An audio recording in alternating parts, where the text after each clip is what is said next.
သူကတင်ချိုင်းကိုတုပ်ပြီးတရိတ်ဆန်အလောင်းတစ်ခုကိုဆွဲထုတ်ပြီးမြင်ရည်ရှက်ရည်စားနေတယ်အမလေးဖျားသခင်သူကလူမဟုတ်ဘူးတရေပဲ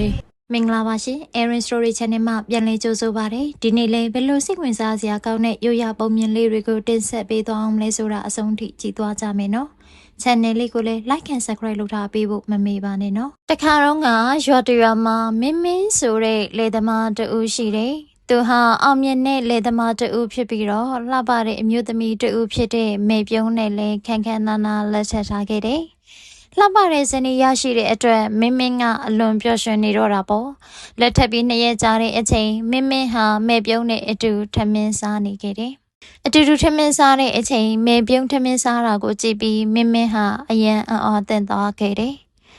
ဘာလို့လဲဆိုတော့မေပြုံးဟာသူ့ရဲ့ခေါင်းကစရိုးနဲ့ထမင်းတစ်စီချင်းစီကိုယူစားနေလို့ပါပဲသူဘလို့မျိုးထမင်းစားနေတာလဲဒီလိုစားရင်သူထမင်းဘလို့လို့စားနိုင်မှာလဲဟင်းဒီဟင်းရက်တွေလည်းသူယူမစားဘူးဒီလိုနဲ့ထမင်းအနေငယ်သားစားပြီးခင်ဝန်းတဲ့နဲ့အတူမေပြုံးဟာထားလိုက်တယ်ထမင်းအတူစားတာပထမဆုံးနေ့ဖြစ်တဲ့အတွက်မင်းဟာဘာမှမပြောခဲ့ဘူးဒါပေမဲ့ဒီလိုမျိုးနေ့စဉ်ရက်ဆက်တွေ့မြင်ရလာတော့မင်းကမေးတော့တာပေါ့မေပြုံးမင်းဘာလို့ဒီလိုထမင်းစားရတာလဲဘာလဲငါ့ကိုရှက်နေလို့လားမရှက်ပါဘူးဘာလို့ရှက်ရမှာလဲမသိဘူးလေမင်းကထမင်းနဲ့ပဲစားပြီးဘာမှမစားဘူးကိုကျမဒီလိုပဲအမြဲတမ်းဒီလောက်ပဲစားနိုင်တာ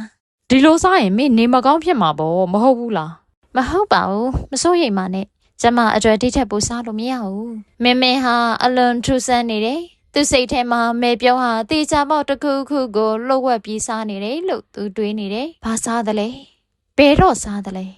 သူမကိုစောင့်ကြည့်ရမယ်အဲ့ဒီစိတ်နဲ့ပဲမင်းကတညလုံးအိတ်မပြောနိုင်ခဲ့ဘူးမေပြုံးကသူ့ဘေးနားမှာအိတ်နေတယ်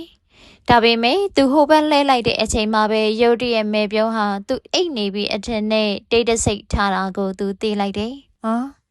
ညတောင်တော်တော်နဲ့နေပြီဘဲသွားမလို့ပါလေသူအိတ်လိုတွေးနေတော့မှပဲမေပြုံးဟာတကားကိုခတ်ဖွားဖွားဖွင့်ပြီးထွက်သွားတော့မင်းကသူ့နောက်မလန်မဝေးကနေလိုက်သွားတယ်ဘဲသွားတာလည်းမသိဘူးငါလိုက်ကြည့်ရမယ်ညအချိန်အတော်နှောင်းနေပြီတယောက်တည်းဘဲသွားမလို့ပါလေ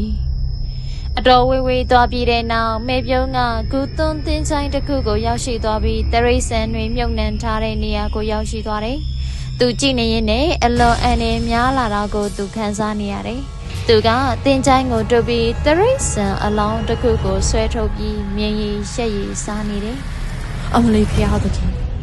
သူကလူမဟုတ်ဘူးတရေပဲငါမားပြီငါတရေနဲ့လက်ထက်လိုက်မိတာပဲသူငါ့ကိုမြင်ရင်ငါ့ကိုလည်းမဟုတ်ဘူးငါထွက်ပြေးမှဖြစ်မယ်ငါထွက်ပြေးရမယ်ဘာမှမတွေးတော့ပဲမင်းကအဲ့ဒီနေရာကနေဖနှောင်းနဲ့တင်မှတသားရဲကြအောင်ပြေးသွားတော့တာပေါ့မင်းကအိမ်ကိုပြန်လာပြီးသူ့ဇနီးကိုစောင့်နေတယ်မဲပြုံးရောက်လာတာနဲ့တပြိုင်နက်သူကမင်းဒီလောက်ညကြီးမိုးချုပ်ဘယ်သွားခဲ့တာလဲလို့မေးလိုက်တယ်ငါလားအပြင်မှာလိန်ညက်သွားခံတာပါမင်းလိန်နေတာမင်းထမင်းကိုတော့မစားပဲအဲ့ဒီပုတ်သိုးနေတဲ့အသားတွေကိုစားဖို့တင်းချိုင်းကိုသွားခဲ့တယ်ဟုတ်တယ်မလားဒါကိုကြားတာနဲ့မေပြုံးရဲ့မျက်လုံးတွေကနေမီးတွေထွက်လာပြီးသူမဒေါသထွက်လာကအော်လာတော့တယ်မင်းငါတော့ကိုလိုက်ပြီးလိုက်ချောင်းနေတာပဲငါနားလေပြီမင်းမတိကျင်စိတ်အယမ်းများနေတယ်အဲ့တော့ငါအကြောင်းကောင်းကောင်းသိရမှာပေါ့ရော့ဒီရေလေးကိုခံစားလိုက်ပါဦးဒီလိုပြောပြီးလက်နဲ့ရေအနှဲငယ်ယူပြီးမန်နန်ရွက်လိုက်တာကိုမြင်လိုက်တာနဲ့မင်းကတကားကိုဖွင့်ပြီးထွက်ပြေးဖို့ပြင်တော့တာပေါ့ဒါပေမဲ့အဲ့ဒီအချိန်မှာပဲမေပြုံးလှမ်းပတ်လိုက်တဲ့ရေကမင်းရဲ့ကြောပြင်ပေါ်ကိုဆင်းသွားပြီးမင်းဟာခွေးတကောင်ဖြစ်သွားတော့တယ်ဒါပေမဲ့မင်းဟာအိမ်ကနေလွတ်မြောက်အောင်ထွက်ပြေးသွားနိုင်ခဲ့တယ်ဒါငါကံပဲအခုငါဘာလုပ်ရမလဲဘယ်သွားရမလဲဒါဆိုအခုငါဒီခွေးပုံကြီးနဲ့ကြမ်းတဲ့တက်တက်လုံးနေသွားရတော့မှာလားဒါပေမဲ့အခုငါဘာစားရမလဲအဲ့လိုစဉ်းစားနေပြီးသူ့လမ်းပေါ်မှာရှောက်သွားနေတယ်ရုတ်တရက်သူလူတူခွေးမြောက်စွာကိုအစာကျွေးနေတာကိုသူတွေ့လိုက်ရတယ်လမ်းမှာဖုံမုံတွေကြားထဲမှာခွေးတွေဟာအလွန်ပျော်ရွှင်စွာနဲ့အဲ့ဒီအစာအသောက်တွေကိုစားနေကြတယ်မဟုတ်ဘူးငါဒီလိုမစားနိုင်ဘူးဒါဆိုငါအခုဘာတော့မှအစာမစားရတော့ဘူးလား ရုတ်တရက်ခွေးအုပ်တအုပ်ရောက်လာပြီးမင်းကိုဝိုင်းပြီးတော့တိုက်ကြတော့တယ်။ကြောင်လန်တကြားနဲ့မင်းဟာအသက်လူပြေးခဲ့ပြီးပေါင်မုံဆိုင်တွေကိုတရောတော့ပါဝင်သွားတယ်။ဆိုင်ရှင်ဟာသူချက်ချင်းနားလေသွားပြီးတခြားခွေးတွေကိုမောင်းထုတ်လိုက်တယ်။ထွက်တော့ဆိုင်ရှင်ဟာခွေးဟာတခုခုကိုရှာဖွေနေတယ်လို့သူတွေးလိုက်တယ်။ဒါကြောင့်သူဟာသူ့ကိုနှင်မထုတ်ဘဲသူစားဖို့ပေါင်မုံနှစ်ချက်ပေးလိုက်တယ်။သူ့ရဲ့စိတ်ထဲမှာတော့ကြည့်ရတာဒီခွေးကလူရင်သားပဲဘယ်အစားစားမှလည်းမြူမစားဘူးအိမ်နေညနေမှာပဲအသက်25နှစ်အရွယ်လှပတော်ဝတီကပေါင်မုံဝယ်ဖို့ဆိုင်ကိုရောက်လာခဲ့တယ်။သူမကမင်းကိုကြည့်လိုက်တယ်။မင်းဒီလဲဝတီကိုကြည့်နေတယ်။ဝတီရဲ့စိတ်ထဲမှာပျော်နေတယ်။သူမဘာလို့ရဲနေရလဲ။အော်သူမငါ့ကိုလူသားဆိုတာသိလိုက်တာလား။ဒါဘလို့ဖြစ်နိုင်မှာလဲ။ဒီကွာကြီးရဲ့ဖြစ်နိုင်ခြေအလုံးနဲ့မဖြစ်နိုင်တာတွေကြားတယ်ငါယူနေပြီ။ဝတီဟာပေါင်မုံကိုယူပြီးပတ်စံပေးကမင်းကိုအချက်ပြခေါ်သွားတယ်။မင်းဒီလဲဆိုင်ရှင်ထမ်းမပုံခွဲပြီးဝတီနောက်မှတိတ်တဆိတ်လိုက်သွားလိုက်တယ်။အင်ကြီးတဲ့အင်ရှိကိုရောက်သွားပြီးတိတ်ဆိတ်စွာရက်နေတယ်။ဘာဖြစ်သွားတာလဲ။မင်းဘာလို့ရက်နေတာလဲ။လာခဲ့အိမ်ထဲကိုဝင်လာခဲ့။မင်းခွေးမဟုတ်ဘူး။ခွေးရုပ်ထဲမှာပိတ်မိနေတဲ့လူသားတစ်ယောက်ပဲ။မင်းကိုလူသားပြန်ဖြစ်အောင်လုပ်နိုင်မို့မင်းကိုတီကိုခေါ်လာခဲ့တာ။လာခဲ့မင်းဟာသူ့ရဲ့အမိကိုလှုပ်ရှားရင်းဝတီနောက်ကနေအိမ်တဲကိုဝင်လာခဲ့တယ်။အခုဝတီကမန်နန်ရွတ်ပြီးထိုမန်နန်ရေကိုမင်းအပေါ်ကိုဖြတ်လိုက်တာနဲ့မင်းဟာလူသားပုံစံနဲ့ပြန်လဲရောက်ရှိလာတော့တယ်။မင်းဘသူပဲဖြစ်ဖြစ်မင်းကငါဘဝကိုကယ်တင်ပေးခဲ့တဲ့သူပဲ။တလုံးကကျေးဇူးတင်လို့ဆုံးမှာမဟုတ်ပါဘူး။မင်းရဲ့အကြောင်းကိုပြောပြပါအောင်။မင်းဘလို့ခွေးဖြစ်သွားတာလဲ။မင်းကမဲပြုံးအကြောင်းကိုအဆအဆုံးရှင်းပြလိုက်တယ်။အားလုံးကြားပြီးတဲ့နောက်ဝတီကပြောလိုက်တယ်ငါတို့မဲပြုံးကိုသိတယ်ငါတို့နှစ်ယောက်လုံးကမော်ဆရာတွေမဲပြုံးရဲ့စာကငါထက်အများကြီးမြင့်နေဒါကြောင့်မဲပြုံးကိုငါကြောက်တယ်မော်အတက်ပြင်ငါတို့နှစ်ယောက်လုံးမှဆုံးမအတက်ကိုလဲတက်တယ်ငါကတကယ်ကိုရိုးသားသားဘဝကိုဖျက်ဆီးနေတာဒါပေမဲ့မဲပြုံးကတရေတွေနဲ့တွေးဆုံမိပြီးအလောင်းတွေကိုစားသုံးတဲ့အကျင့်ရသွားတယ်ထားလိုက်ပါတော့ဒီမန်နန်ရေကိုယူပြီးသူမအပေါ်ကိုဖြန်းလိုက်ပါထိုအခါသူမကမြင်းတစ်ကောင်ဖြစ်သွားလိမ့်မယ်ပြီးရင်အဲ့ဒီရေကိုချက်ချင်းပြစ်လိုက်ပါအဲ့လိုဆိုရင်သူမကလူသားပုံစံဘယ်တော့မှပြန်မလာနိုင်တော့ဘူးဒါပေမဲ့ဝတီရဲ့အဖေကလည်းမော်ဆရာတူပဲသူသမီးအကြောင်းကိုသိရင်မင်းကိုတတ်ဖို့ကြိုးစားလိမ့်မယ်စိတ်ညစ်စရာပဲအခုဘာလို့ရမလဲမင်းစိုးရိမ်စရာမလိုပါဘူးသူတို့ရဲ့လှုပ်ရှားမှုတွေကိုငါစောင့်ကြည့်နေလိုက်မယ်ဒါပေမဲ့မဲပြုံးရဲ့ဖခင်ကတခြားနိုင်ငံမှာနေတယ်သူ့ရဲ့လှုပ်ရှားမှုတွေကိုမင်းဘယ်လိုစောင့်ကြည့်မှာလဲ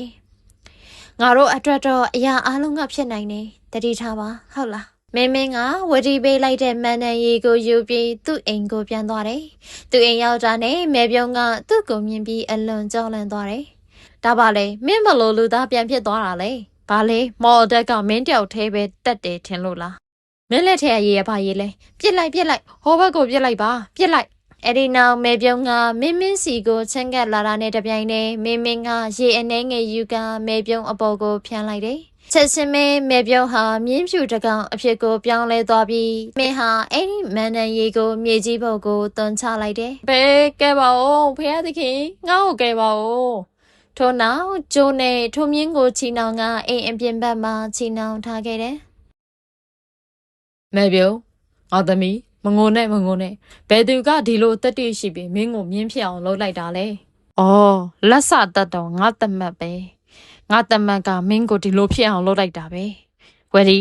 ဘာမှမဖြစ်ဘူး။အဖေသူ့ကိုတက်ပြီးမင်းကိုမူလပုံစံအတိုင်းဖြစ်အောင်ပြန်ခေါ်လာမယ်။ပြီးတော့ဝယ်ဒီရဲ့စွမ်းအားကိုလည်းဖျက်ဆီးရမယ်။မဟုတ်ရင်မင်းကဒီပုံစံအတိုင်းတက်လုံးနေရလိမ့်မယ်။သမီးဘာမှမဖြစ်ဘူးသမီးအဖေလာပြီ။မဲပြုံးရဲ့ဖခင်ဟာအစိတ်ပြင်းနဲ့မွေးတကောင်အဖြစ်လာပြီးပုံကွဲကမင်းရဲ့အိမ်တွေကိုဝင်ရောက်လာခဲ့တယ်။အဲ့ဒီအချိန်မှာဝရီကသူမရဲ့မော်ဖျားဘောကနေတဆင့်အရာအလုံးကိုကြည့်နေတယ်။သူတာကိုမြင်လိုက်တာနဲ့ဝရီဟာအိမ်သို့ပြန်တန်းသွားခဲ့တယ်။မဲပြုံးဖခင်ဟာမွေကြီးအနေနဲ့မင်းကိုလာပြီးပောက်တက်ဖို့ကြံလိုက်တာနဲ့တပြိုင်နက်ဝရီဟာမွေငန်းအနေနဲ့လာပြီးဖြက်စီတိုက်ခိုက်တော့တယ်။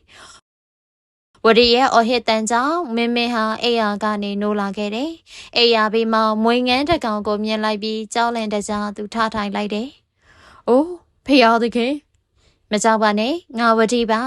ဒီပုံစံနဲ့ဒီလိုညမှာမလာခဲ့ရင်မဲပြုံးရဲ့ဖခင်ကမင်းကိုတတ်တော့မှာဆိုလိုတာက ဟုတ်တယ်ကြည့်အောင် ဟာသူကမဲပြုံးရဲ့ဖခင်လား ဟုတ်တယ်အစိတ်ပြင်းတဲ့မွေအဖြစ်နဲ့မင်းကိုတတ်ဖို့လာခဲ့တာဒါကြောင့်သူ့ကိုတတ်ဖို့ငါမွေငန်းပုံတရံနဲ့လာခဲ့ရတာ မင်းရဲ့ကျေးဇူးကိုတသက်လုံးမမေ့ပါဘူးဒီကျေးဇူးကိုဘယ်လိုဆက်ရမလဲ ဒါတော့မဲတီးလိုက်မယ်လေကြည် ငါလေးသမားတာမန်လူတစ်ယောက်ပါမင်းကိုဗာပေးရမလဲကောင်းပြီအရာအလုံးကိုမေးပြီးမင်းငါနဲ့အတူနေနိုင်မလားမင်းငါကိုလက်ထပ်နိုင်မလားဝရီ ဒီလိုမျိုးရိုးရိုးရှင်းရှင်းဘဝမျိုးကိုပဲငါလိုချင်ခဲ့တာထို့နောက်မင်းနဲ့ဝရီတို့ဟာလှပပျော်ရွှင်သောဘဝကိုဖျက်ဆီးသွားကြတယ်သူတို့မှာချစ်စရာကောင်းသောကလေးတစ်ယောက်လည်းရှိပြီးသူ့နာမည်ကိုဘုံမြန်လှုပ်ပေးထားတယ်